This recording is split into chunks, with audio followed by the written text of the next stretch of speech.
membaca surat kepada baginda Nabi besar Muhammad karena ada berkat beliau masih bisa keluar dari jalan jadinya menuju jalan kesalahan. Hadirin yang berbahagia, untuk katalisator kali ini akan dibawa oleh Bapak Ustadz Endar dengan tema yaitu hadis terbaik. Kepada Bapak Ustadz, kepada Ustadz Endar, dipersilakan.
Artinya terkadang semua orang Allah berikan kesehatan, sehat badannya, sehat jasmaninya,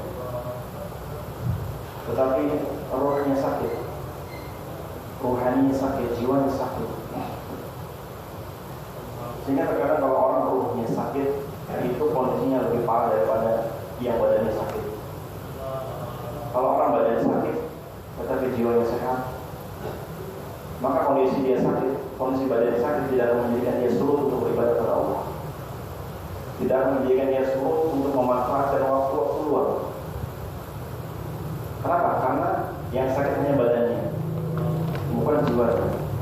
Tetapi ketika jiwa sakit, meskipun badan sehat, akan menjadikan seluruh aktivitas ataupun kesempatan yang Allah berikan untuk beribadah tidak akan digunakan.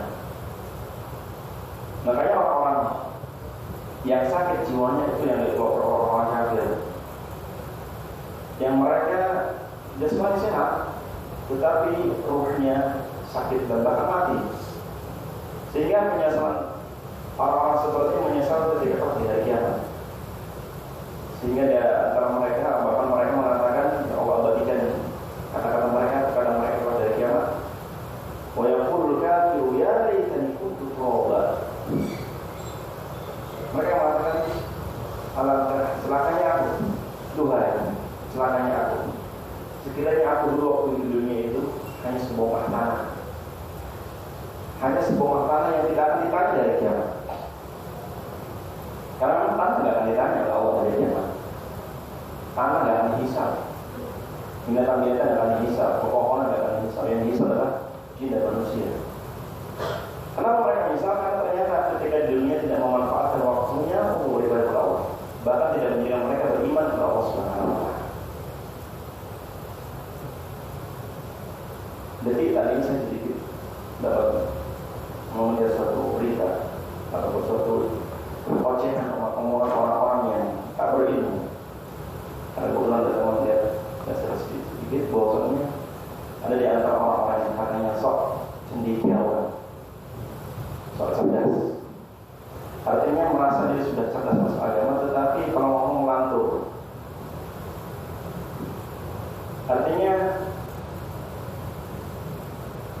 orang-orang yang dia tidak pernah umurnya dimanfaatkan untuk belajar ilmu agama Allah, tidak pernah dimanfaatkan untuk duduk di majelisnya para ulama. Dia hanya belajar ilmu agama sebatas literatur yang ada di internet atau yang lain. Tetapi seolah-olah dia itu orang yang wah.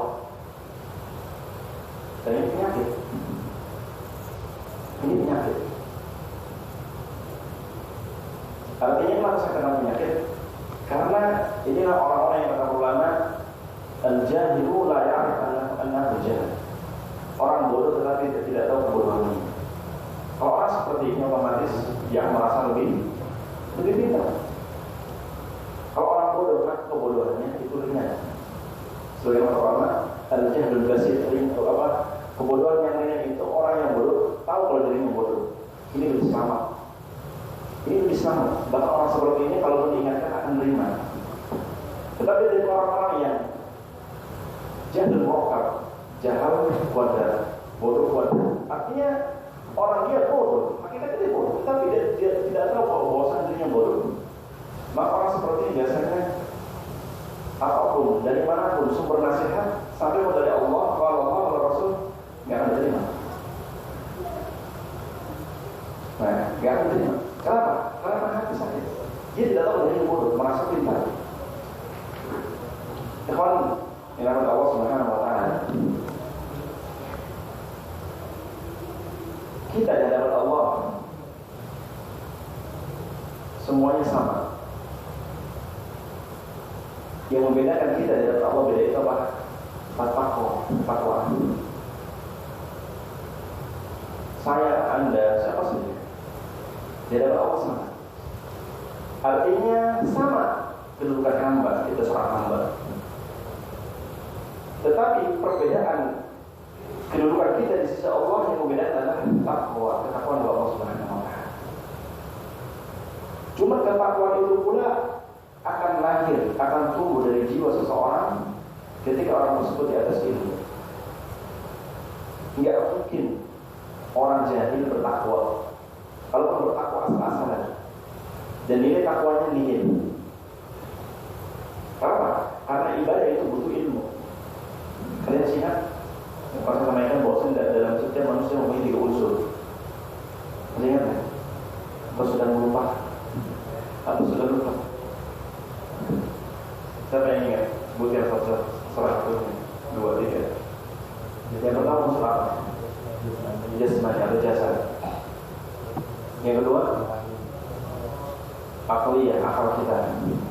Yang ketiga, ruhiyah, ruh kita. Ketiga ini butuh apa? Butuh apa? Butuh makan, butuh asupan makan.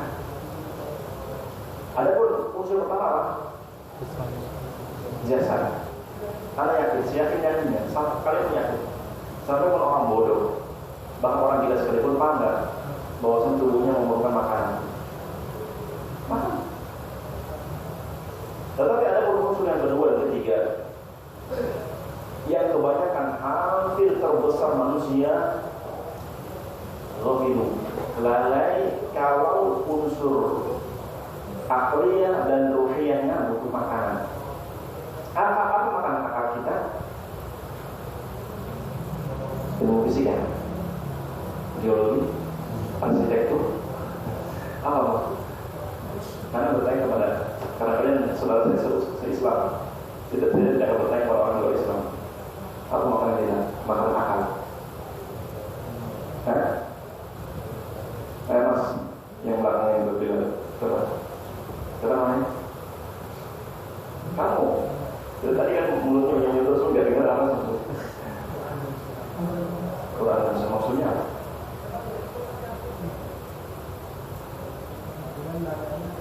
Maksudnya apa? Ya saya paham maksudnya supaya kalian paham. Kalau saya paham, maksudnya gimana?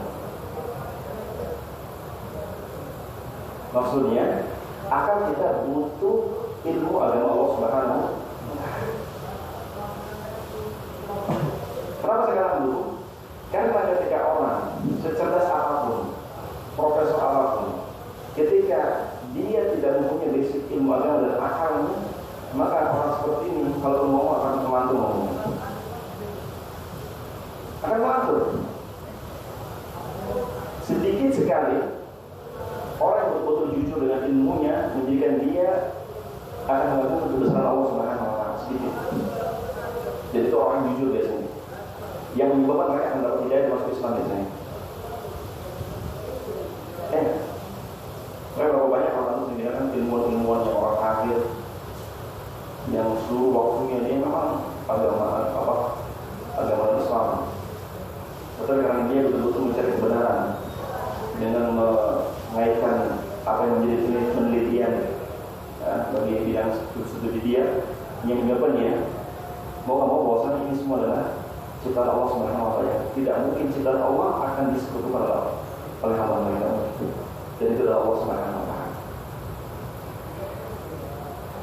Dan ilmu agama akan menjadikan orang menimbang, memfilter segala macam bentuk sesuatu yang menyimpang.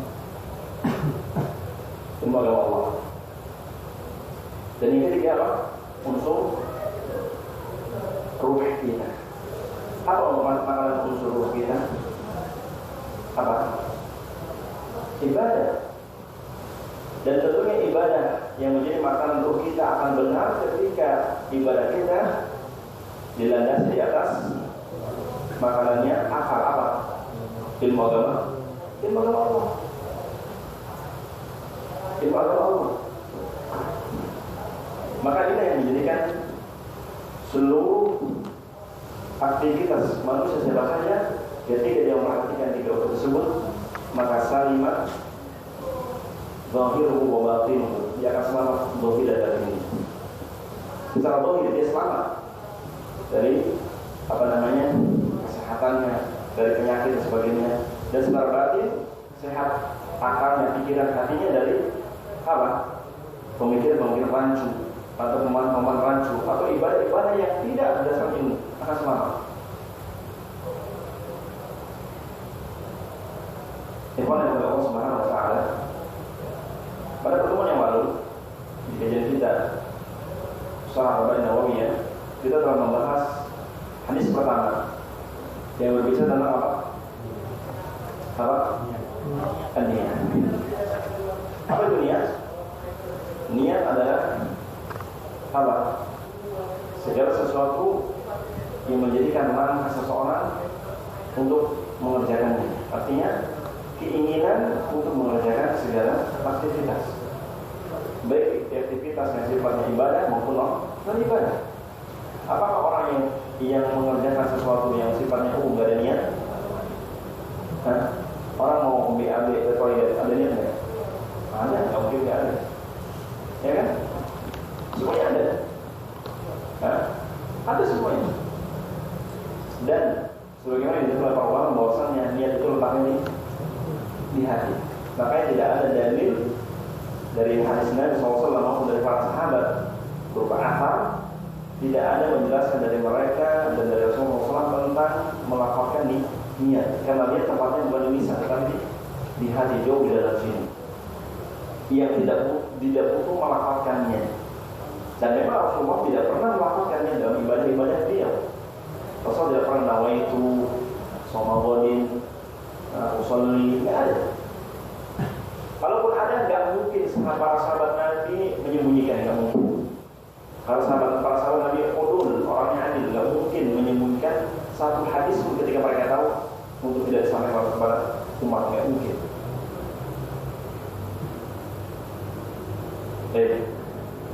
Dan niat menjadi posisi utama sah tidak ibadah seseorang.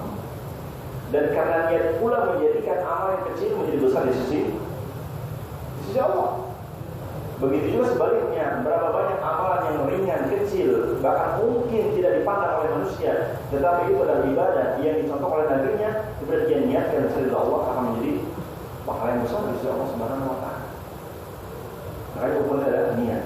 Innamal a'malu binniyat wa innamal likulli imri'in ma nawa. Segala sesuatu tergantung pada niatnya. Dan di antara kita menjelaskan tentang muhajir, orang yang berhijrah karena Qais.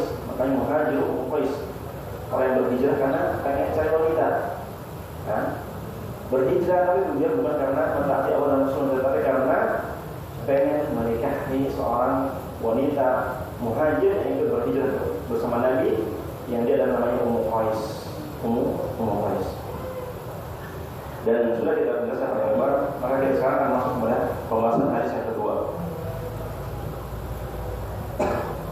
yaitu hadis yang kedua yang berkaitan dengan al-Islam wal iman wal ihsan, atau dengan disingkat dengan tingkatan ad-din, tingkatan agama. Hadis yang kedua berbicara tentang tingkatan dalam agama Islam. Artinya agama Islam tidak akan terlepas dari 3 poin ini. Artinya yang dimaksud tingkatan agama Islam maksudnya semua perkara dalam agama kita, agama Islam, tidak akan terlepas dari 3 sumber ini. Artinya semua perkara apapun akan bersumber kepada 3 poin tersebut, yaitu Islam, iman, dan ihsan. Baik. Hadisnya adalah sebagaimana diriwayatkan oleh Imam Muslim dan Imam Tirmidzi, Abu Dawud, Nasai dan yang lainnya dari sahabat Umar bin Khattab radhiyallahu anhu, dari sahabat Umar bin Khattab radhiyallahu anhu. An Umar bin Khattab radhiyallahu anhu aidan qala بينما نحن جلوس عند رسول الله صلى الله عليه وسلم ذات يوم إذ طلع علينا رجل شديد بياض الثياب شديد سواد الشعر لا يرى عليه أثر السفر ولا يعرفه منا أحد حتى جلس إلى النبي صلى الله عليه وسلم فأسند ركبتيه إلى ركبتيه ووضع كفيه على فخذيه وقال يا محمد أخبرني عن الإسلام. فقال رسول الله صلى الله عليه وسلم الإسلام أن تشهد أن لا إله إلا الله وأن محمدا رسول الله وتقيم الصلاة وتؤتي الزكاة وتصوم رمضان وتحج البيت إن استطعت إليه سبيلا. قال صدقت. فعجبنا له يسأله ويصدقه. قال فأخبرني عن الإيمان. قال أن تؤمن بالله وملائكته وكتبه ورسله واليوم الآخر وتؤمن بالقدر خير وشر.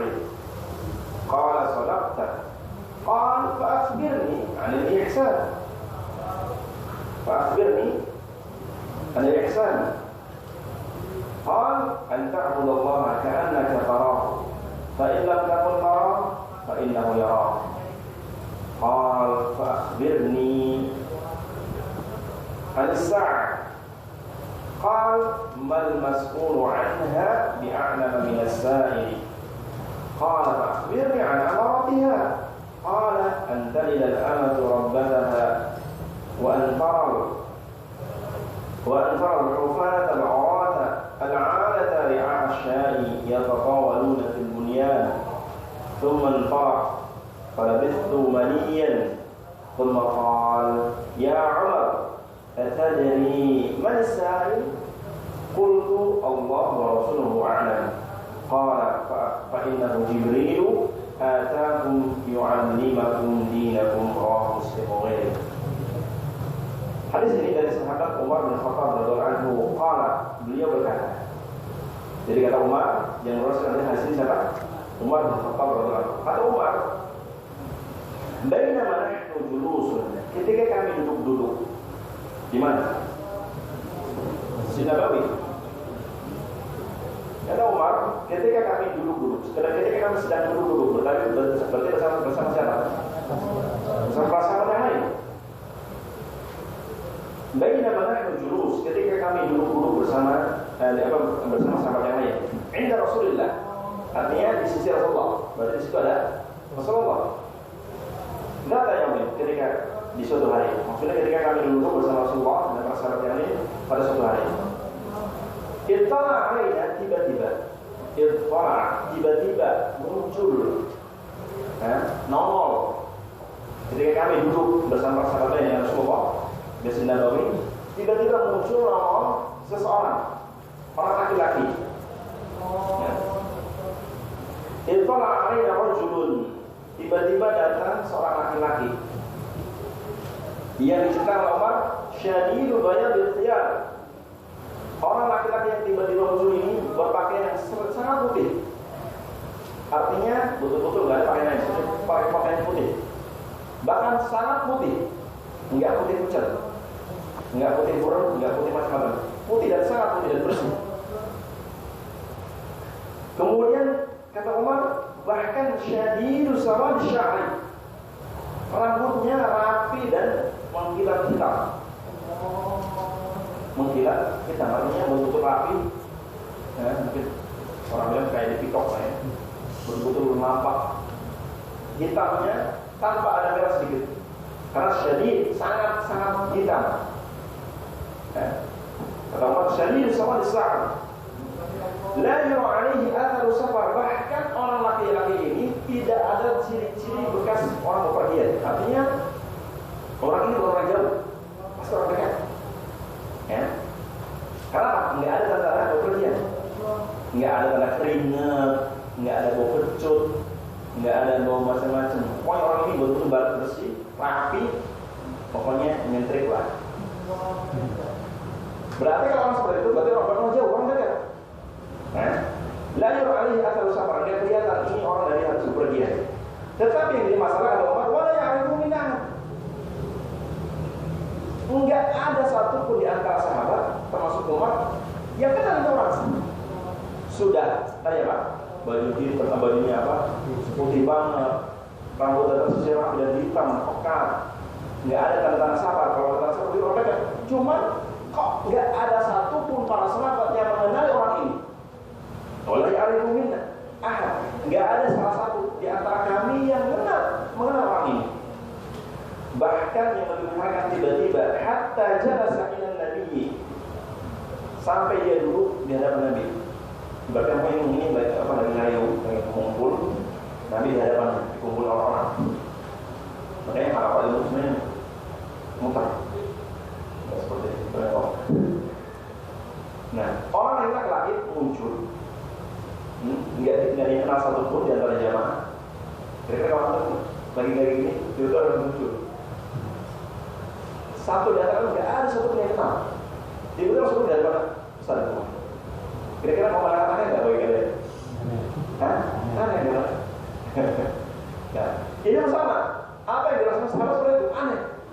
Sudah nggak ada yang kenal,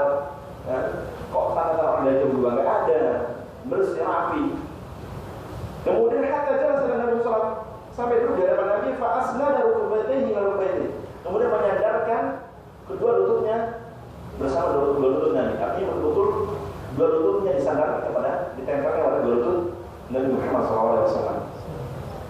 Kemudian wawa'a kaffaihi ala fakhidhi. Orang laki-laki tersebut setelah menyandarkan dua lututnya meletakkan dua telapak tangannya di paha Nabi kita Muhammad SAW. Ya, makin heran ini orang. Para sahabat makin heran. Bahkan kemudian seraya mengatakan orang laki tersebut, waqal, ya, orang laki tersebut mengatakan, ya Muhammad, wahai Muhammad. Dari kenal ya orang. Artinya para sahabat heran. Kok heran di antara kita nggak ada yang kenal, tapi dia kenal Rasulullah. Bahkan manggil nama Muhammad. Itu orang sembarangan. Kan itu. Ya Muhammad. Bukan ya Rasulullah. Tapi ya Muhammad, manggil nama. Padahal dalam Islam Allah melarang kaum muslimin untuk memanggil kepada Rasulullah langsung dengan nama Muhammad. Boleh. Tapi di sini khususan istisna konsulat Jibril alaihi salam. Bukan saya juga di dalam sini. Yang jelas laki-laki tersebut mengatakan, ya Muhammad, wahai Muhammad, akhbirni al-Islam. Tolong deh, kasih tahu aku apa itu Islam. Jadi orang ini pengen tahu apa itu Islam. Jadi akhbirni al-Islam. Beritahu saya apa itu Islam. Nah, kalau aku nanti tidak tahu apa itu Islam, dengarkan di sini. Jangan berpuluh-puluh tahun sampai kakek-kakek ditanya, cucu, Pak, dan Islam itu artinya apa? Bu, orang bukan aku. Nah ini kebangetan ya. Kan? Supaya sebelum aku terlambat jadi kakek-kakek ditanya, cucunya nggak tahu, sekarang dengarkan. Orang lagi mengatakan, ya Muhammad, wahai Muhammad, akhbirni al-Islam. Beritahu saya, apa itu Islam? Kata Rasulullah menjawab, kata Rasulullah. Maka Rasulullah menjawab, al-Islamu, Islam itu an tashhada an la ilaha illallah. Engkau bersaksi bahwasannya tidak ada sesembahan yang berhak diibadahi melainkan hanya Allah Subhanahu wa taala. Wa anna Muhammadar Rasulullah, bahwasannya Muhammad itu adalah utusan Allah Subhanahu wa taala. Kemudian wa tuqimus shalah, engkau mendirikan salat. Kemudian wa tu'tiyaz zakat, engkau mengeluarkan zakat yang menjadi kewajiban yang telah Allah wajibkan kepadamu. Kemudian yang keempat apa? Wa tasuma Ramadan, dan engkau berpuasa, saum di bulan Ramadan. Saum di bulan Ramadan. Wa tahujjal baita in istata'ta ilaihi sabila, dan engkau berhaji ke Baitullah jika engkau mampu. Artinya jika engkau mempunyai kemampuan untuk berangkat ke sana. Setelah Nabi menjawab pertanyaan laki-laki tersebut tentang Islam, maka Nabi, Islam itu engkau bersyahadat, bersaksi bahwa tidak ada sembahan yang berhak diibadahi hanya Allah, dan Muhammad itu utusan Allah. Yang disebut dengan rukun Islam. Rukun Islam. Setelah Nabi menjawab dengan sempurna, maka laki-laki tersebut mengatakan, sadaqta, engkau benar. Nah, karena bertanya kok, engkau benar kan? Berarti ini bukan sok tahu. Itu kan benar. Artinya keheranan para sahabat makin jadi dari sejak awal punya orang nongol. Keheranan para sahabat makin jadi sejak orang ini nongol, sudah heran para sahabat. Ketika bertanya pun makin heran. Setelah bertanya dikasih jawabannya, sadaqta, kau benar. Berarti orang yang muji, kan gitu. Kemudian apakah selesai? Enggak, nanya lagi. Maka dia berkata, akhbirni anil iman. Akhbirni anil iman. Kasih tahu aku sekarang tentang apa itu iman. Beritahu saya apa itu iman. Maka Nabi pun menjawab, al-iman antu'mina billah. Engkau beriman, hatimu yakin kepada Allah Subhanahu wa taala.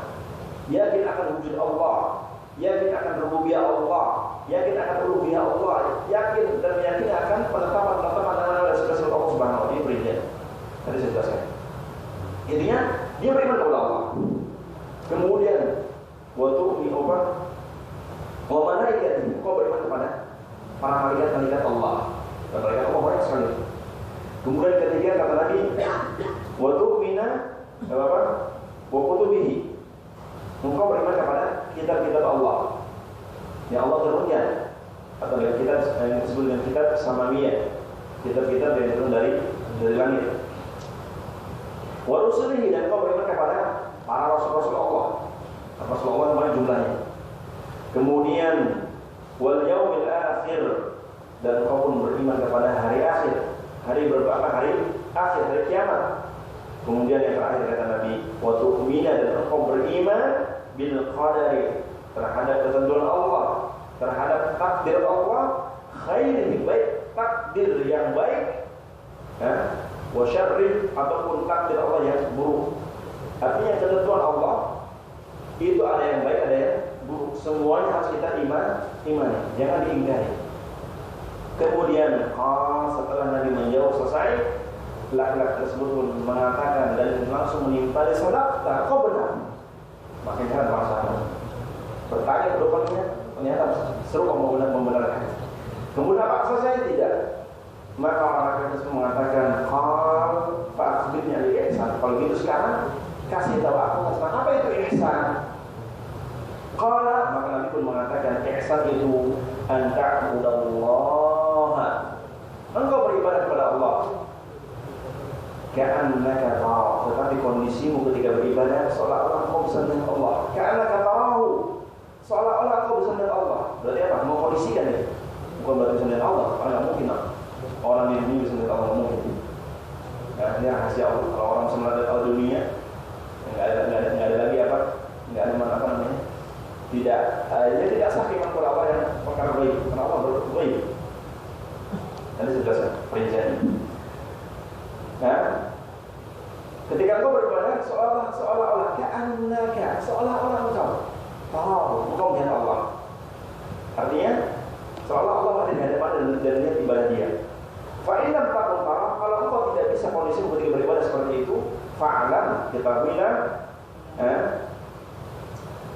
fa innahu yara, sesungguhnya Allah melihat dirimu. Sesungguhnya Allah melihat dirimu. Kemudian setelah Nabi mengatakan demikian, apa? Laki-laki tersebut mengatakan lagi, fa akhbirni an as-sa'ah. Kalau gitu sekarang kasih tahu tentang hari kiamat. Kasih tahu tentang hari kiamat. Kemudian kata Nabi, mal mas'ulu anha bi'a'lam min as-sa'il. Mal mas'ul, orang yang ditanya, siapa maksudnya? Dirinya itu Nabi. Ada Nabi mengatakan, man mas'ulu anha, orang yang ditanya, siapa maksudnya? Ya Nabi diri sendiri. Artinya aku yang dilihat sekarang, kata Nabi, yang ditanya dengan yang bertanya sama-sama tidak tahu. Nah, kapan hari kiamat? Kemudian setelah Nabi menjawab demikian bahwasanya aku dan engkau tidak tahu, maka laki-laki tersebut mengatakan, kalau gitu fa akhbirni an amaratiha. Kalau gitu kasih tahu deh tentang tanda-tanda hari kiamat itu. Artinya hari kiamat datang itu kapan? Ya namanya bagian apa tanda-tandanya? Kalau tadi pertanyaan pertama, kapan hari kiamat? Sekarang setelah Nabi jawab aku tidak tahu, maka orang-orang tersebut mengatakan, kalau gitu tolong kasih tahu tentang ciri-ciri akan datang hari kiamat. Maksudnya hari kiamat besar. Maka Nabi pun menjawab. Berarti tahu kan? Berarti Nabi tahu jawaban. Qal an talidal amatu rabbataha, seorang budak wanita melahirkan tuannya. Kemudian wa antaral hufatal awatal alata ay'ashai, seorang pengembala yang enggak beralas kaki. Seorang pengembala yang enggak beralas kaki. Ria Asya, dia mengembala dombanya. Tetapi ia tak tahu Nabi dunia, ia membangun gedung-gedung yang bertingkat. Dia tak tahu membangun gedung-gedung yang berbintang berapa saja. Kemudian Thumman Talik, setelah dapat jawaban tentang tanda-tanda hari kiamat, tiba-tiba orang laki-laki tersebut meleos. Apa itu meleos? Nah, siapa yang maksudnya? Apa itu meleos? Maksudnya gimana? Ya apa gimana? Itu gimana? Tuan. Alias itu pergi tanpa pamit. Pergi tanpa setelah pamit dulu enggak. Setelah datang enggak pamit, pulang pun tidak pamit. Makin heran para sahabat. Dari sejak nongol sampai bilang lagi, tetap para sahabat heran. Datangnya enggak diduga, enggak salam, ya. Pergi pun tanpa salam. Artinya betul-betul ini rahasia luar biasa. Ini siapa ini? Nah, artinya keheranan para sahabat betul-betul apa? Kontaknya seluruh para sahabat perhatian terhadap orang laki-laki ini. Nah, baik. Kemudian setelah pergi, kemudian pergilah orang laki-laki tersebut. Falabih tumaniyah, tiba-tiba aku pun tertegun sejenak. Siapa namanya? Umar. Yang berkata masih Umar. Artinya Umar betul-betul heran dari awal.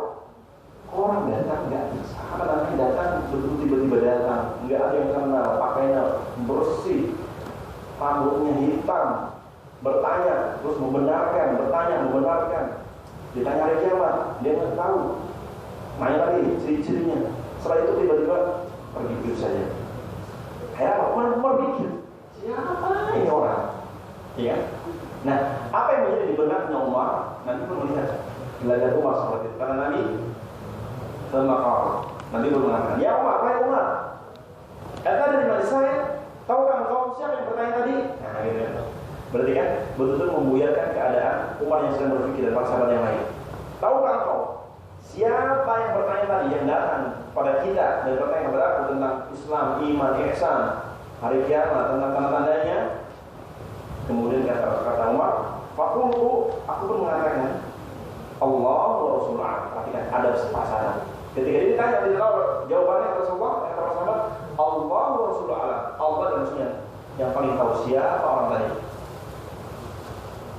Nah, jujur mah nggak sok tahu.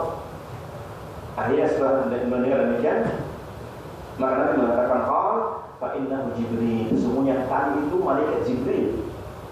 Malaikat Jibril yang membawakan wahyu. Ya.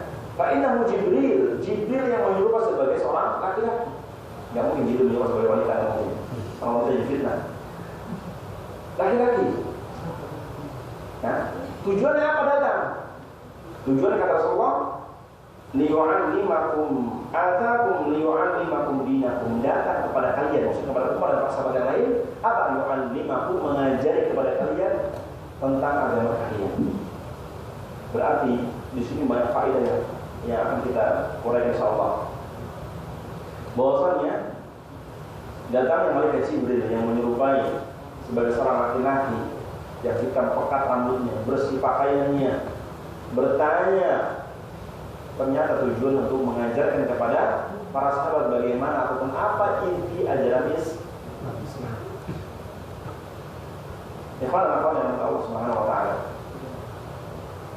Dari hadis tadi akan kita sedikit uraikan penjelasan apa yang terkandung dalam hadis tersebut. Bahwasannya hadis tadi yang disebut yang diriwayatkan oleh Umar bin Khattab radhiyallahu anhu menjelaskan kepada kita tentang maratibiddin, tingkatan dalam agama kita. Ini yang Mbak Putri tidak ngobrol, saya kedengaran. Kalau ngobrol dalam hadisnya, biar berfaedah, biar waktu saya manfaat dan waktu Mbak juga bermanfaat. Saya tidak marah, cuma terganggu. Nggak perlu kan? Karena saya dulu kalau belajar, saya nggak suka ribut. Nggak, saya ketika jadi guru kok saya nggak mau berusaha ribut. Saya mau dia. Mudah-mudahan nggak tersinggung, tapi merasa. Yang kita bahas tentang dari hadis tadi tentang fiqhul hadis, fikih hadis ataupun faedah-faedah, poin-poin yang kita akan bahas dari hadis tersebut. Secara umum hadis tadi menjelaskan kepada kita sebagai umat Nabi Muhammad SAW tentang tingkatan dalam agama. Tentang tingkatan dalam agama. Bahwasanya agama Islam tidak akan terlepas segala perkara-perkara yang menjadi kaitan Islam tidak akan terlepas daripada 3 poin ini. Karena ibadah ataupun amal dari Islam ada 2. Ibadah zahir dan ibadah batin. Zahir artinya ibadah yang nampak. Ibadah yang nampak oleh mata kita. Sedangkan ibadah batin ibadah yang tidak nampak. Apa contoh ibadah yang nampak? Contoh ibadah yang nampak adalah ibadah-ibadah yang dicontohkan, yang dijelaskan oleh Rasulullah, yaitu tentang rukun Islam. Maka dia bertanya, mal Islam, apa itu Islam? Rasul menjawab dengan jawaban tentang ibadah-ibadah zahir. Anta syahada an la ilaha illallah. Engkau bersaksi, betul-betul mempersaksikan dirinya di hadapan orang lain, bahwa dirinya menyaksikan bahwa Allah adalah satu-satunya sembah yang berhak diibadah. Kemudian juga menyaksikan bahwa Rasulullah Muhammad itu adalah utusan Allah Subhanahu wa taala. Yang wajib ibadahnya pun harus sesuai ikhlas karena Allah dan juga mengikuti contoh Rasulullah sallallahu alaihi wasallam. Kemudian apa? Waktu itu salat itu zahir apa batin? Zahir dan batin. Cuma yang paling nampak zahir. Karena orang ngaku sholat tapi nggak pernah takbir, nggak pernah sujud ruku, ya nggak sholat. Ya, makanya kadang sebagian universitas yang mengajarkan hidup pelajaran agama, tetapi dosennya nyeleneh, sekarang aja nyeleneh. Karena banyak kasus-kasus teman-teman saya yang kuliah seperti daftar kurung apa gitu. Ada di kuliah-kuliah yang mempelajari agama. Suatu saat pernah teman saya ketika kuliah datang sholat zuhur, tiba-tiba si dosen ini nggak berhenti, tetap ngajar. Akhirnya kalau waktu sudah mulai lewat, salah satu di antara mahasiswa dia mulai semua yang betul-betul memperhatikan waktu-waktu sholat. Dia mana? Maaf Pak, waktu Anda sudah dari tadi. Kok Bapak belum berhenti? Kita mau sholat dulu. Kita muslim, kalau kita baik muslim. Ya, saya juga muslim. Kata dosen. Ya sudah, kalau gitu kita berhenti Pak, sholat dulu. Nanti kita sholat. Ya. Nah, kenapa? Sekarang ini Mas, duduk bentar. Apa sih mata sholat? Mulai ilmu filsafat keluar. Apa masalah? Dia mulai memakai logika. Apa makna sholat? Serbahasa. Sholat artinya, karena dia mungkin kebetulan nih Pak dosennya Pak, si murid ini ya awam juga. Dia mengatakan, kalau harus kasih tahu pada dosen, sholat artinya mengingat, zikir. Zikir apa artinya? Mengingat. Mengingat dengan apa? Orang mengingat dengan apa? Dengan dadamu, dengan kepalamu. Pikiran. Di mana tak pikiran? Di kepala. Berarti Anda mengingat dengan ingatan saya sudah cukup, berarti Anda sudah sholat. Kok gitu Pak? Mesti itu. Sudah gitu Pak. Isi nggak disingkat sama keluar. Terserah Bapak. Perhatikan. Di sini lihat bagaimana dahsyatnya dan bagaimana bahayanya pemikiran yang sesat.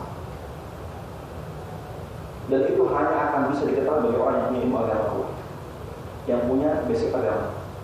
Ketika tidak tahu agama sudah kena ranjaunya dosa-dosa seperti dosa kayak dosa sesat.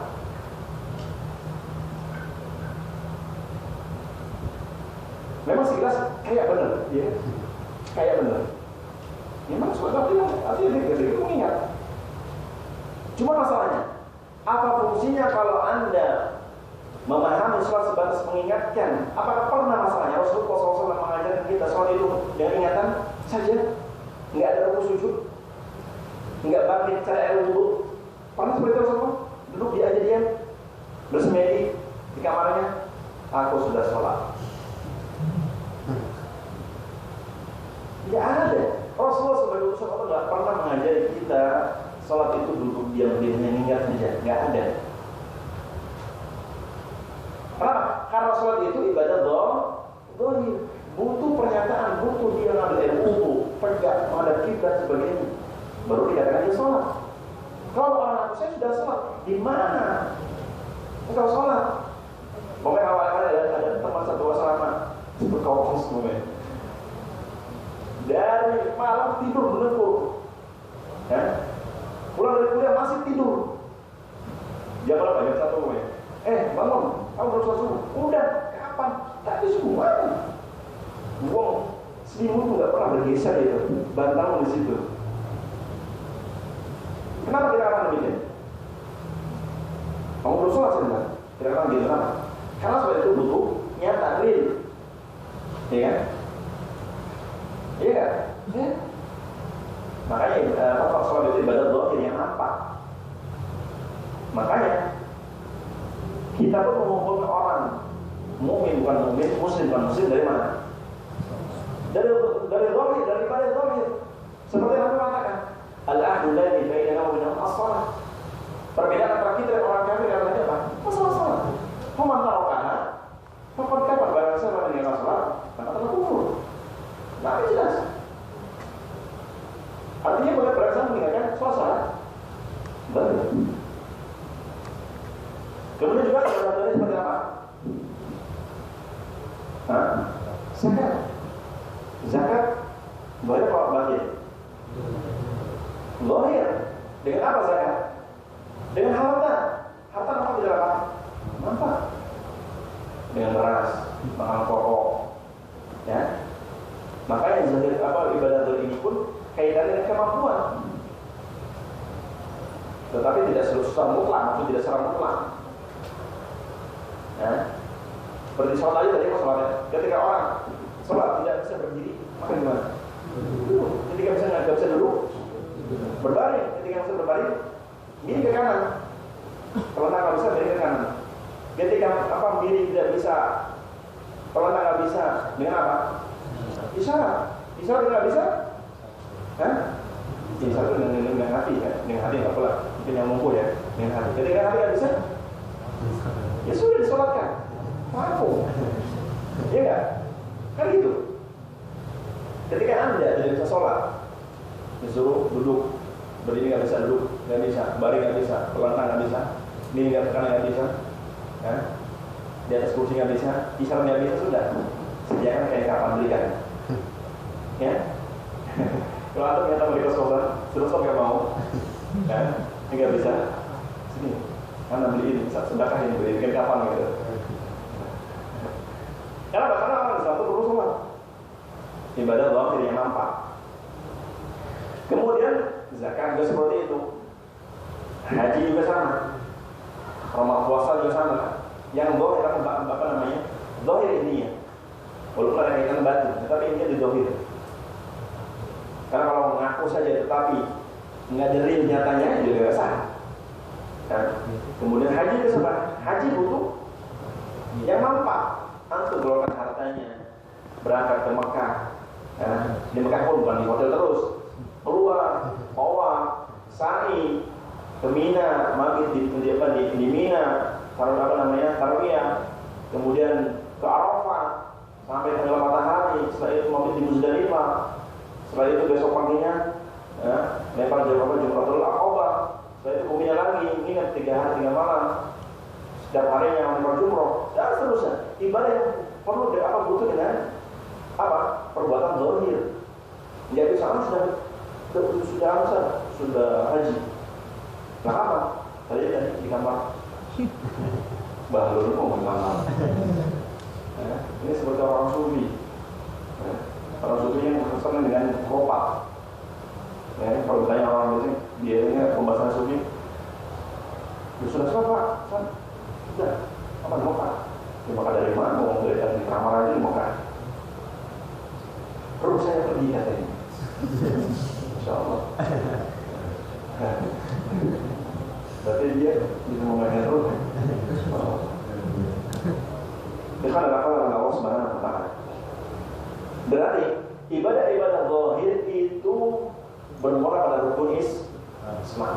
Sedangkan ibadah-ibadah batin yang sifatnya batin di hati kita bermuara pada rukun iman. Makanya iman kepada Allah nampak tidak?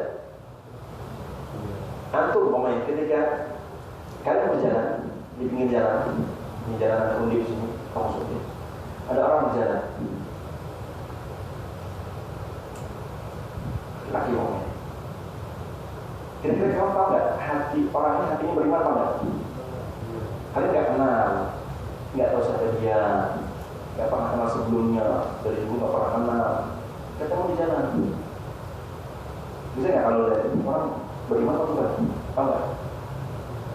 Kalau yang belajar perempuan bisa nebak lah, kalau pakai kerudung hanya beriman minimal. Dari mana? Dari zahir ya kan apa awalnya? Perempuan muslimah beriman, atau berkerudung hanya semua beriman itu. Ya, berarti nggak berkerudung gimana? Kalau ada aku muslimah nggak berkerudung gimana mbak? Nah, gimana mbak? Ada muslimah tapi nggak berkerudung itu gimana mbak? Nggak menutup aurat. Kira-kira gimana menurut mbak? Sebatas ilmu yang pernah dipelajari di TPK di Lumpur kampungnya, nggak pernah tahu dan nggak mau tahu, nggak tahu dan nggak mau tahu apa mau tahu. Alhamdulillah. Jadi kembali kepada tadi bahwasanya segala macam bentuk ibadah batin yang kaitan dengan hati itu akan bermuara pada rukun iman. Dan rukun iman, keimanan seseorang pun bisa kita buktikan dengan dalil ibadah zahir, yaitu ibadah rukun Islam. Orang aku beriman berarti harus menunaikan kewajiban selaku orang mukmin, ibadah, salat, zakat, puasa dan sebagainya. Ngaku seorang muslimah berarti melihat orang ini mukmin tidaknya dari amalan zahir seperti apa? Menutup aurat. Kenapa? Karena Nabi mengatakan dalam surah Al-Ahzab, bahwasanya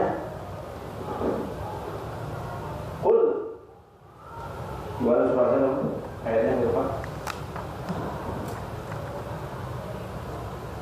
Ya ayuhan nabi qul li azwajika wa banatika wa nisa'il mu'minin 'alaihinna an yudnina 'alaihinna min jalabibihin.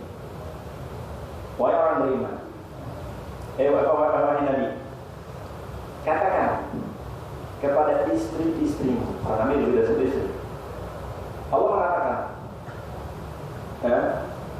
wahai Nabi, itu Nabi kita Muhammad SAW, katakan, perintahkan istri-istrimu dan juga anak-anak perempuanmu dan juga seluruh wanita-wanita kaum muslimah, hendaklah mereka menutup kain bulu mereka, hendaklah mereka menutup aurat maksudnya. Jadi berita apa? Bila Allah Subhanahu wa Ta'ala. Nah, berarti kalau ada orang wanita muslimah beriman, nggak berkerudung mana? Tapi dia masih sholat besar, dia masih puasa, dia naik haji, cuma nggak berkerudung. Berkerudungnya kalau mau sholat beli wudu, pakai wudu. Makanya orang yang wanita muslimah ada nggak berkerudung, kalau mau sholat sampai bingung deh kalau di masjid yang dituju nggak ada wudu. Ya, saya pernah di masjid situ, kebetulan awal-awal kita nggak jadi ruku, ada mahasiswa sholat dia nggak kerudung, kayak sholat di situ. Setelah itu apa? Bikin apa ya, kayak kritik kan, masjid kok nggak ada rukunya. Saya bilang, kamu pernah Nabi di zaman Nabi Masjid Nabawi ngajarin ruku? Pernah nggak dengarnya hadisnya? Nabi itu di Masjid Nabawi ngajarin ruku buat orang sholat. Nggak ada. Makanya bersyukurlah wanita yang berjilbab atau muslimah ketika safar pergian di masjid ada ruku, dengan jilbab bisa sholat. Ya. Karena memang kewajiban menutup aurat itu bukan ketika sholat saja. Ya. Di luar sholat pun wajib menutup aurat. Kapan dia boleh menutup auratnya? Ya ketika di rumah, ketika dengan mahramnya, ketika dengan suaminya, dengan orang tuanya. Itu pun ada batasan-batasan yang aurat-aurat tertentu tidak boleh dibuka. Semuanya ada peraturan dari Allah Subhanahu wa Ta'ala. Jadi, kalau ada orang muslimah secara zahir dia tidak tubuh, tetapi dia tidak menafikan perhatian yang membak ataupun yang putra. Ketika seorang muslimah, dia beriman kepada Allah, umumnya, salat, zakat, puasa, tetapi dia tidak berkerudung, tidak menutup aurat, tetapi hatinya secara hatinya tidak mengingkari kewajiban berkerudung atau menutup aurat, ya, tidak mengingkari, hanya mengatakan saya masih belum mampu, tetapi saya tahu, maka dia masih beriman. Cuma orang yang beriman yang asi, beriman tapi bermaksiat. Kenapa? Karena dia melanggar perintah Allah. Artinya selama dia tidak berhubung, selama itu pula dia dihitung bermaksiat kepada Allah. 50 tahun dia tidak berhubung, berarti 50 tahun dia dihitung dosa tidak menutup aurat. Meskipun dia pun beriman karena salah, beriman tapi bermaksiat. Karena maksiat tidak menyebabkan orang keluar dari Islam. Perbuatan maksiat, selama maksiatnya masih maksiat di bawah kesyirikan, tidak menyebabkan pelakunya keluar dari Islam. Orang berzina, perbuatan zina mengeluarkan dia dari Islam nggak? Tidak. Dan ini akidah Ahlussunnah wal Jamaah, akidah yang diajarkan oleh Rasulullah SAW. La yazni zani hina yazni wa huwa mu'min. Artinya orang yang berzina, ketika dia berzina, mereka ini masih iman, cuma kadar imannya berkurang. Tetapi kalau saat ini si pelaku zina mengatakan bahwa zina itu halal, jelas kafir. Tapi kalau hatinya enggak, saya yakin bahwa zina itu halal, cuma yang nikmat lah. Bagaimana? Ya kalau hati tetap tidak mengingkari tentang keharamannya, maka tidak sama keluar dari Islam. Tetapi tetap dia dihitung dosa, dan dosa ketika bertumpuk-tumpuk menjadi besar.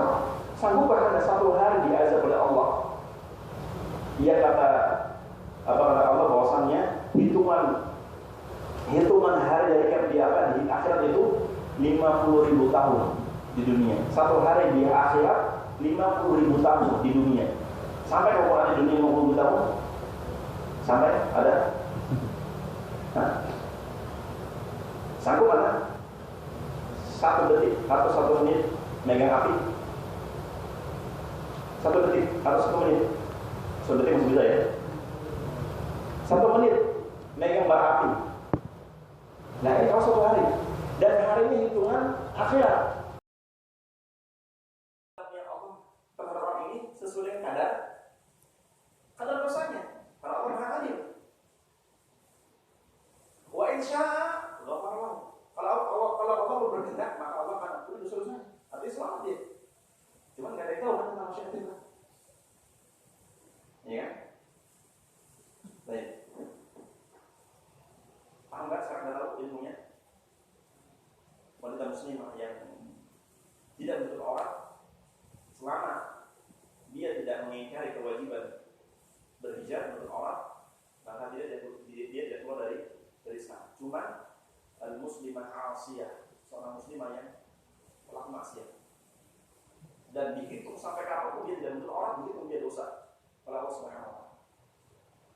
Tetapi kalau dia mengingkari kewajiban untuk aurat, jelas bisa menyebabkan dia keluar dari Islam. Assalamualaikum min kulli hal. Semoga Allah memelihara kita dan seluruh keluarga kita dari perbuatan-perbuatan yang tidak kita sadari.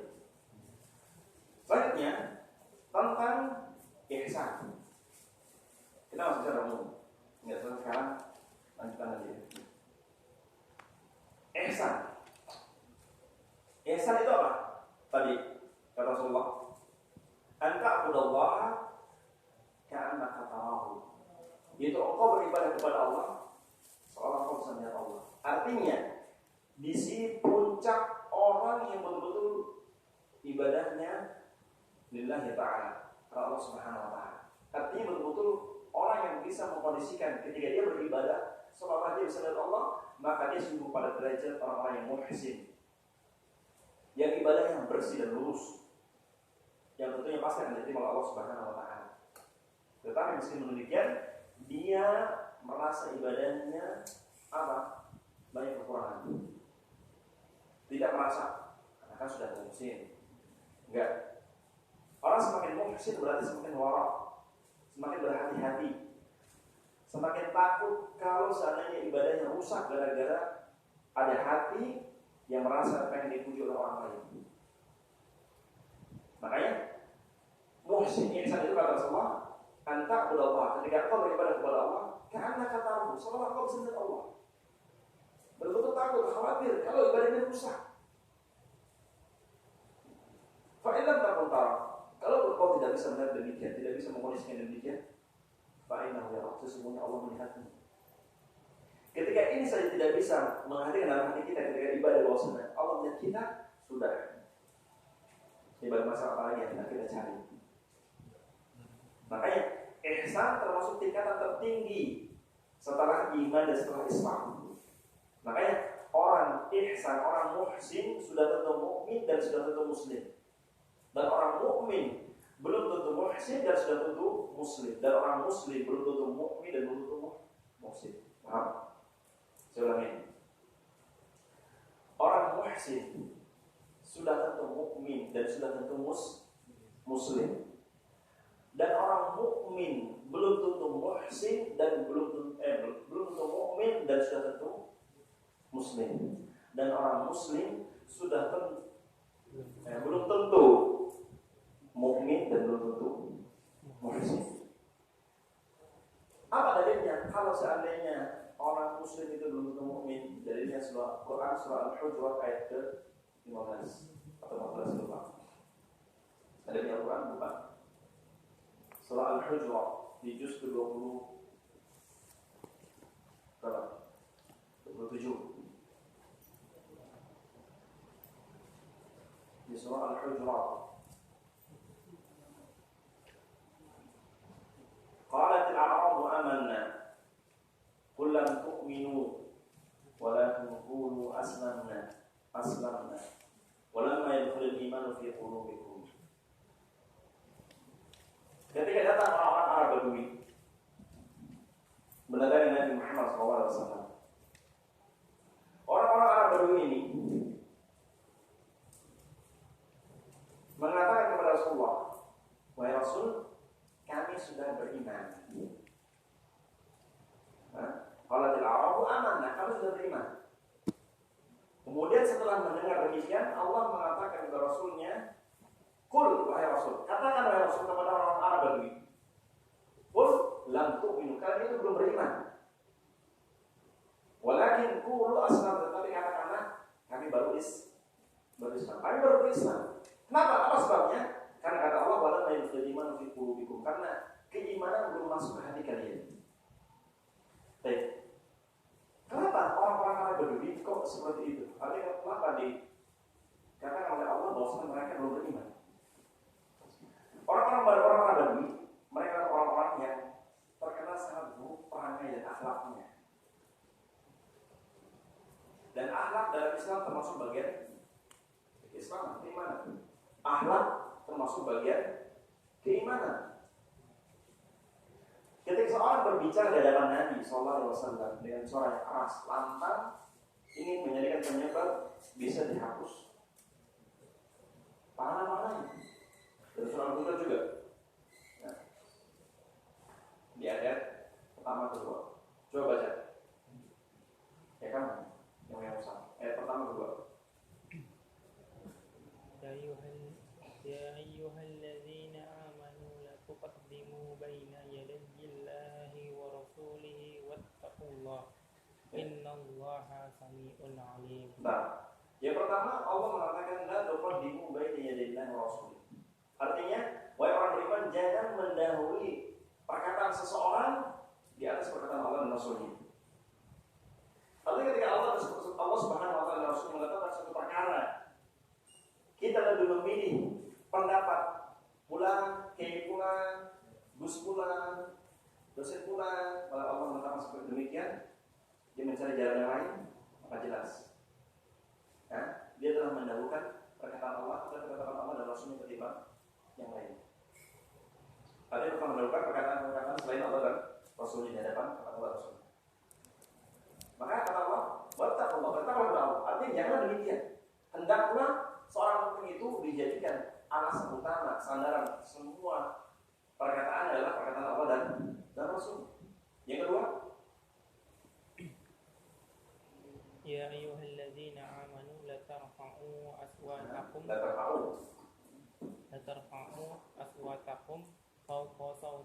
النبي ولا تجهروا له بالقول كجهر بعضكم لبعض أن تحبط أعمالكم وأنتم لا تشعرون.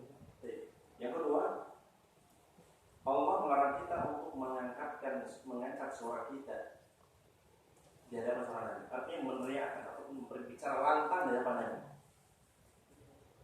Bahkan wala tajharu bil qawli, jangan pula mengeraskan suara ketika berbicara dengan Nabi. Berkata lantang tidak boleh. Mengeraskan suara di hadapan Nabi pun tidak boleh. Kenapa? Karena kata Allah, perbuatan tersebut bisa merusak atau bisa menghapuskan amal-amal ibadah kalian. Waktu kata sudah tidak mengetahui, nggak sadar kalau pahala-pahala kalian dihapuskan oleh Allah Subhanahu Wa Taala dari itu. Berarti apa? Akhlak, etika dan adab di hadapan Nabi termasuk bagian keimanan. Dan orang Arab itu orang Arab Badui maksudnya, orang Arab yang mereka buruk perangai, buruk akhlaknya. Siapa di antara para sahabat Nabi yang pernah mendatangi Nabi kemudian menarik kerah baju Nabi sampai lehernya merah, mengatakan, ya Muhammad, ambil zakat, dimaafkan Allah, dikasih bagian zakat buat kami yang telah Allah berikan kepadamu. Jadi si Arab Badui datang kepada Nabi dari belakang, menarik kerah lehernya baju Rasulullah. Sama-sama ketika itu Umar mengatakan, ya Rasulullah, i'adani an adribu unuqah, izinkan aku untuk melepas batang leher ini. Umar mengatakan kepada Rasulullah, melihat Rasulullah berlaku demikian, ya Rasulullah, izinkan aku untuk melepas batang lehernya. Aku penggal. Ya Rasulullah, dah, biarkan dia. Semua memang dia berubah. Makanya ketika mereka berbondong-bondong kepada Nabi mengatakan, kami sudah beriman, apa kata Allah? Katakan oleh Muhammad oleh Rasul, sesungguhnya mereka itu belum beriman, baru Islam. Orang Islam itu belum tentu mukmin.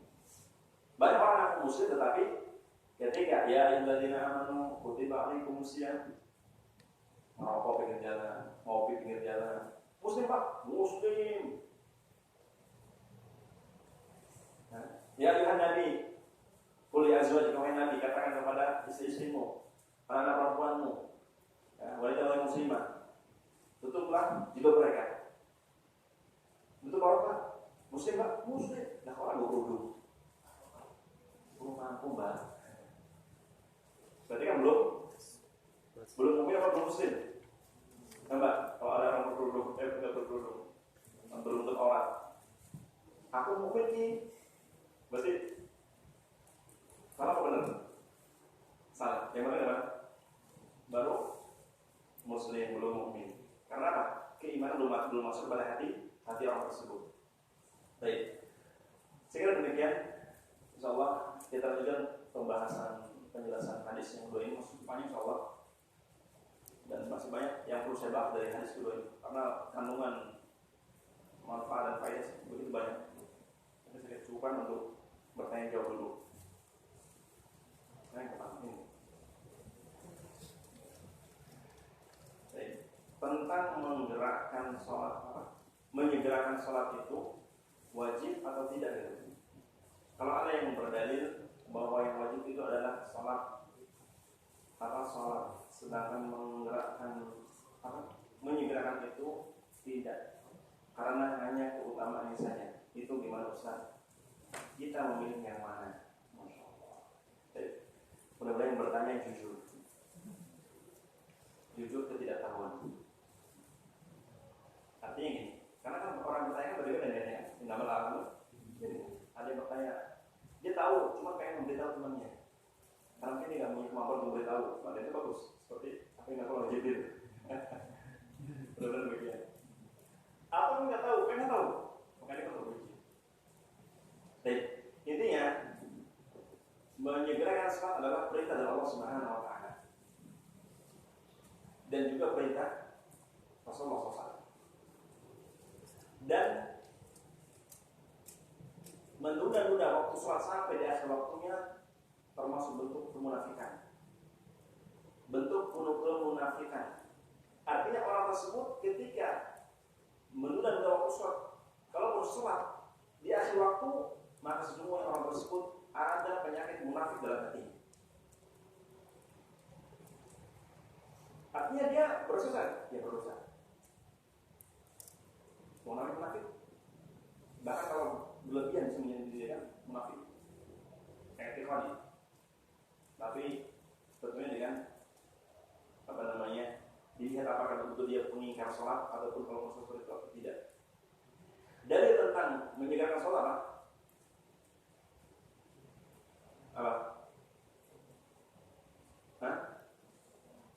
Hah? Bunyinya apa?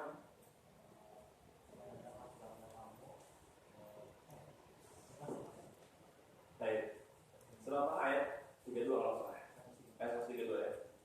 Wa'mur ahlaka bis-shalati wastabir 'alaiha. La nas'aluka rizqan. Nahnu narzuquka wal 'aqibatu lit-taqwa. Artinya perintahkan keluarga untuk mendirikan salat. Ya. Wastabir 'alaiha, dan bersabarlah untuk senantiasa memerintahkan keluarga untuk mendirikan salat. Artinya Allah Subhanahu wa taala memerintahkan kita untuk sholat di awal-awal waktu. Begitu juga hadis yang lain, dari yang lain dalam surah Al-Baqarah. Saya lupa ayatnya, bunyinya wa aqimus sholata wa apa? Kan. Warka'u ma'arraqin. Warka'u ma'arraqin. Rukulah kalian bersama orang-orang ruku. Maksud gimana? Ya sholat jamaah, kapan itu? Di awal waktu. Tapi ada di akhir kan jamaah juga. Itu jamaah masbuqin. Jamaah yang sah itu jamaah yang di awal bersama imam yang resmi. Di awal waktu. Yang apa yang sah? Ya sah, cuman tidak termasuk kategori jamaah yang pertama. Berarti yang pertama ada orang yang mengerjakan sholat di awal waktu pada waktu utama, dia dapat utama. Sebagaimana yang di akhir juga dapat keinginan.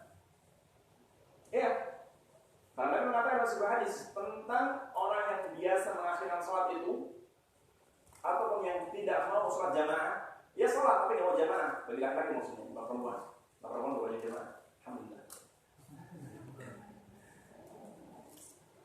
Nabi mengatakan, afdhalus sholati 'alal munafiqin. Sholat yang paling berat dilakukan untuk berjamaah. Berarti di awal waktu kan? Karena Nabi mengatakan di awal waktu. Salat yang paling berat dilakukan bagi orang-orang munafik kata Nabi, salatul isya wa subuh, salat isya dan subuh. Kenapa? Karena tujuan orang munafik kalau salat liyara'un nas, pengen dilihat manusia. Ketika waktu isya di zaman Nabi itu enggak ada listrik seperti sekarang, enggak tahu. Subuh juga begitu juga. Makanya ketika Umar bin Khattab mengira salat subuh di zaman itu ada Lu'lu al-Majus yang menikam Umar, ikut salat enggak? Ikut. Kapan? Waktu subuh. Tujuan apa? Untuk sholat betul-betul khusyuk, bukan untuk membunuh. Dan orang munafik biasanya, orang munafik ada dua. Ada munafik amali, dan munafik itikadi. Munafik amali itu munafik orang-orang yang sering menunda amalan atau mengakhirkan amal seperti tadi. Kalau itikadi jelas, ini lagi sudah keluar dari Islam. Bahwasanya apa? Salat yang paling berat dilakukan orang munafik sholat isya dan subuh. Kenapa? Karena mereka harus suka dilihat. Nah sekarang di zaman sekarang orang malas sholat jamaah subuh isya 5 waktu pak. Mas, ya kan? Itu lebih parah munafik dari zaman. Karena sekarang betul betulan. Ya, paling sholat jamaahnya kalau Idul Fitri sama Idul Adha dan belakang. Baik, intinya menyegerakan sholat adalah perintah dari Allah dan Rasulnya, dan akhirnya adalah termasuk apa? Perbuatan orang-orang munafik, dan harus bertobat. Yang kemudian boleh enggak kita izin untuk menegakkan atau menyegerakan sholat ketika ada berkumandang, sedangkan menuntut ilmu juga wajib dan sholat juga wajib. Itu bagaimana? Maksudnya apa? Oh, kuliah. Di kuliah maksudnya? Sangat boleh, sangat boleh. Sangat boleh. Nah, untuk minta izin. masalahnya kadang-kadang kalau yang izin hanya sekali, sehingga dari guru sama dosennya. Coba kalau izin bareng-bareng, sepakat masuk kelas, insya Allah dosen kalah nanti. Ya. Masalahnya kan yang izin satu hari, satu orang, yang lain pada cek semua. Di sini udah, yang lain kan doyannya di akhir, makanya nggak punya power. Nah akhirnya kan kalah. Baik, dia usahakan. Makanya sepakat dalam kebaikan, jangan sepakat dalam keburukan. Baik, bismillah. Minta kepada Allah untuk diberikan keteguhan hati, diberikan kemudahan untuk beribadah. Minta kepada Allah berdoa. Selanjutnya, Ustaz mau tanya ya. Kondisinya itu seperti ini. Aku rajin sholat. Apa maksudnya? Kan nggak kebaca. Oh, aku rajin sholat, puasa, dan ibadah-ibadah lain. Tapi di suatu hari, di satu sisi dia, oh bukan aku dan dia, tapi berarti aku sendiri. Oh dia, alhamdulillah. Tapi di satu sisi dia juga sering maksiat seperti gunjing, dusta dan lain-lain. Itu sholatnya diterima apa tidak? Ustaz? Baik, kalau ibadah sholatnya betul-betul ikhlas sama Allah dan sesuai dengan Nabi SAW. Karena yang merusak ibadah itu apa? Riya ataupun syirik. Kalau riya merusak ibadah yang ada riyanya, kalau syirik menghanguskan seluruh ibadah, bahkan dia keluar dari Islam. Syirik besar maksudnya. Karena riya juga syirik kecil. Syirik yang demikian maupun besar. Nah, kalau orang yang sholat dia sholat, zakat, puasa, tapi sering mengunjing, nyakit lisannya itu dengan orang pedes, maka ya dia sholat, tapi dia dapat dosa. Dosa apa? Ya dosa bukan dari dosa sholat, tapi dosa dari lisannya. Artinya orang tersebut ibadahnya tidak sampai berimbas kepada akhlaknya, sama seperti orang puasa tetapi masih nyakit orang lain. Maka seperti itu biasanya Allah tidak butuh dengan makan minumnya. Artinya orang itu gugur kewajibannya, cuma dia dapat pahala. Seperti kata Nabi dalam sebuah hadis riwayat Imam Muslim, "Man lam yada' qawla zur wal 'amala bihi, falaysa lillahi hajatun fi an yada'a ta'amahu wa syarabahu." Barang siapa yang berpuasa, maksudnya berpuasa, tetapi lisannya masih senang berbohong, masih senang menggunjing, masih senang nyakitin orang lain, nah, dia puasa tapi masih kayak gituan, maka kata Nabi, Allah tidak butuh dengan makan minumnya. Artinya orang itu tidak mendapatkan pahala dari puasanya. Lah apakah dia sah? Apa sah ini Ustaz? Puasa, sah puasanya. Artinya gugur kewajiban puasanya, nggak perlu dipotong. Cuma nggak dapat pahala puasa. Selama puasanya betul-betul memenuhi syarat dan rukunnya, dari pagi dan menahan dahaga dan haus. Cuma kan tadi, sama seperti orang orang sholat, puasa, zakat, tapi lisannya mengunjung sebagainya. Ya puasanya, ibadahnya sah. Cuman ya pahalanya tidak sempurna, pahala ibadahnya rusak dan sebagainya. Karena waktunya habis, ini pertanyaan pending sampai besok, sampai nanti pertemuan berikutnya, insyaallah. Saya simpan dulu. Seperti demikian, karena waktu sudah habis, kita cukupkan. Mudah-mudahan bermanfaat. Semoga Allah Subhanahu wa Ta'ala memberikan kita ilmu bermanfaat, dan semoga Allah Subhanahu wa Ta'ala memberikan istiqomah pada kita tetap mengerjakan seluruh kebaikan yang menjadi kewajiban kita dan kesempatan yang Allah berikan kepada kita. Subhanallah wa bihamdihi, asyhadu an la ilaha illa anta, astaghfiruka wa atubu ilaik. Wassalamualaikum warahmatullahi wabarakatuh. Demikianlah kajian dari Ustaz Indam. Semoga bermanfaat bagi kita. Melalui kajian ini membaca adalah ada ini trouble. Dan saudara trouble.